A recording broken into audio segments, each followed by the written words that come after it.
akan memperjelaskan cara sederhana mengatasi korupsi sejak dini yang akan disampaikan oleh teman saya yang bernama Cindy Ame. Pada Cindy Ame kami persilakan dengan segala hormat.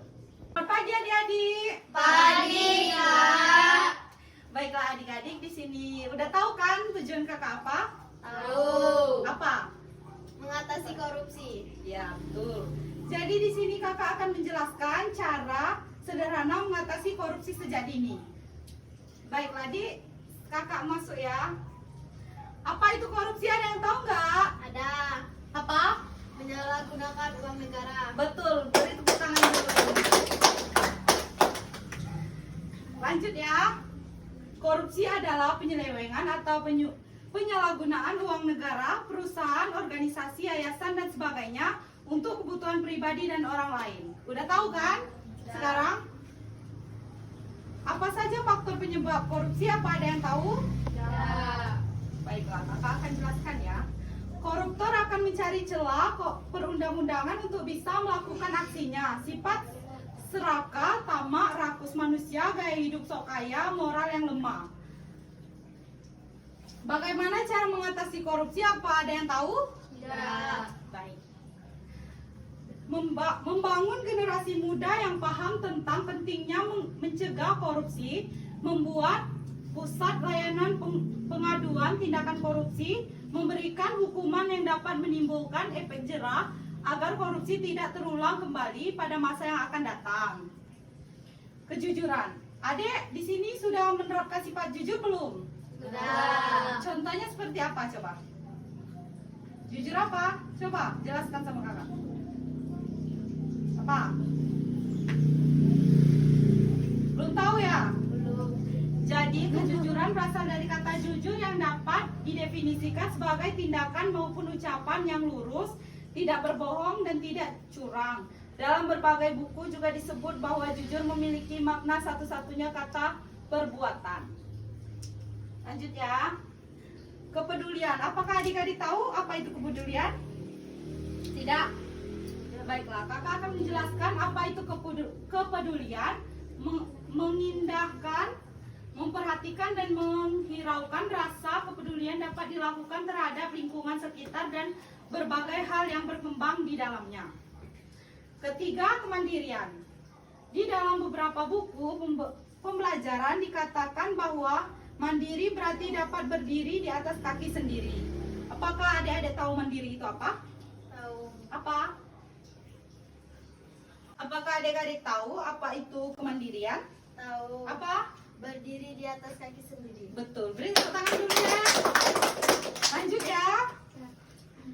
Jadi, kedisiplinan. Definisi dari kata disiplin yaitu ketaatan atau kepatuhan kepada peraturan sebelumnya untuk mengatur kehidupan manusia. Apakah adik-adik di sini sering telat nggak kalau sekolah? Ya. Sering. Ya, sering. Berarti adik korupsi waktu ya. Terus kerja keras. Kerja keras didasari dengan adanya kemauan dalam terkandung ketekatan, ketekunan, daya tahan, daya kerja, pendirian, keberanian, ketabahan, serta pantang mundur. Bekerja keras merupakan hal yang penting digunakan tercapainya hasil yang sesuai dengan target. Akan tetapi bekerja keras akan menjadi tindakan berguna jika tanpa adanya pengetahuan. Kesederhanaan. Apa ada tahu kesederhanaan itu apa? Tidak. Baik, kakak lanjut ya. Gaya hidup merupakan salah satu sangat penting bagi interaksi dengan masyarakat di sekitarnya. Dengan gaya hidup tidak boros, tidak sesuai dengan kemampuan, dengan gaya hidup yang sederhana, seseorang juga bisa memprioritaskan kebutuhan di atas keinginannya. Keberanian. Keberanian dapat diwujudkan dalam bentuk berani mengatasi dan membela kebenaran, berani mengakui kesalahan, berani bertanggung jawab dan sebagainya.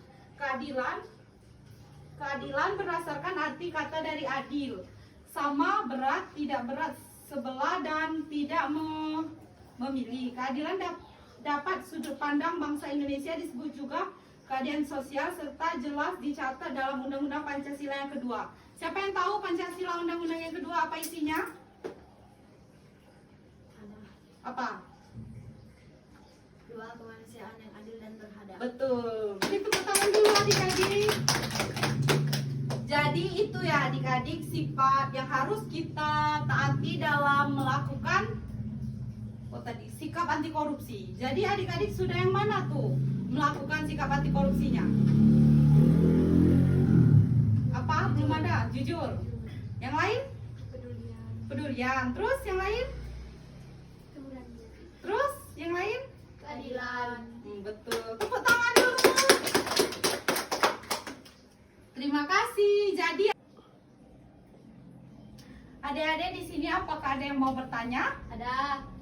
Ya, coba. Apa? Namanya siapa, Dek? Jumpa. Yopa. SD mana, Dek? SD 30. Kelas berapa? Kelas 6. Apa pertanyaannya, Dek? Apa penyebab dari korupsi?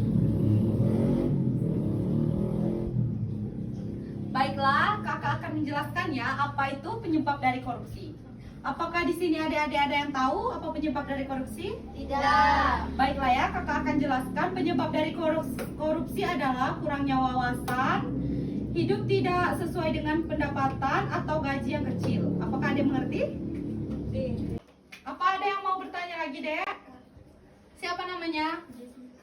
Jessica. Kelas berapa, Dek? Kelas 8. Apa pertanyaannya, Dek? Bagaimana cara mengatasi korupsi? Apakah di sini adik-adik tahu bagaimana cara mengatasi korupsi? Tidak. Baiklah ya, di sini kakak akan menjelaskan bagaimana cara mengatasi korupsi, yaitu dengan cara kejujuran, kemandirian, tepat waktu, kesopanan. Setelah itu kedisiplinan, tanggung jawab, kesederhanaan, kerja keras, keberanian, keadilan itu. Baiklah adik-adik, apakah masih ada yang ingin bertanya? Tidak. Jadi sudah tahu kan apa itu korupsi? Sudah. Baik, jangan ditiru ya adik-adik korupsinya. Jangan ditiru ya adik-adik, korupsi itu akan menyebabkan kerusakan pada negara kita dan diri kita sendiri. Baiklah, kakak tutup acara penyuluhan kakak. Semoga bermanfaat bagi adik-adik. Dan yang tidak datang, beritahu teman-temannya ya, jangan korupsi ya. Itu saja dari kakak. Bila kakak ada kesalahan, kepada Allah kakak mohon akhiri. Wassalamualaikum warahmatullahi wabarakatuh. Waalaikumsalam warahmatullahi wabarakatuh. Terima kasih.